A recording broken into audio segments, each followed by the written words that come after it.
লোকমুখে একটা প্রচলিত কথা আছে যে সাঙ্গু দেখে নাই সে বাংলাদেশের আসল সৌন্দর্য কিছুই দেখে নাই। এই লাইনটা শোনার পর আমিও ভাবতাম কি এমন আছে এই নদীতে। তারপর একদিন সুযোগ হলো পাহাড়ের কোলে লুকিয়ে থাকা এই রহস্যময় নদীকে দেখার। যেদিন প্রথম সাঙ্গুর দেখা পেলাম সেদিন বুঝলাম কেন এত প্রশংসা শুনেছি। সাঙ্গু, আমার মতে এটি বাংলাদেশের সবচেয়ে সুন্দর নদী। দুই পাশে বিশাল বিশাল পাহাড় আর মাঝখানে বয়ে চলেছে তীব্র স্রোতের সাঙ্গু। সাঙ্গুর পথে দেখা মেলে বিশাল দৈত্যাকৃতি পাথরের, আর তাদের মধ্যে সবচেয়ে জনপ্রিয় পাথর রাজা পাথর। আর সেই বিশাল বিশাল পাথরের ফাঁক দিয়ে চলতে থাকে আমাদের নৌকা।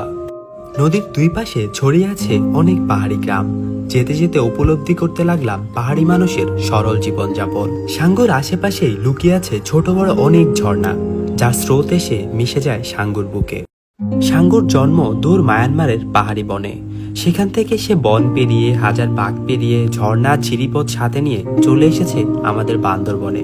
থানচি, রেমাক্রি, রুমা প্রতিটি জনপদকে ছুঁয়ে দিয়ে তার গল্প বলে যায় এই নদী।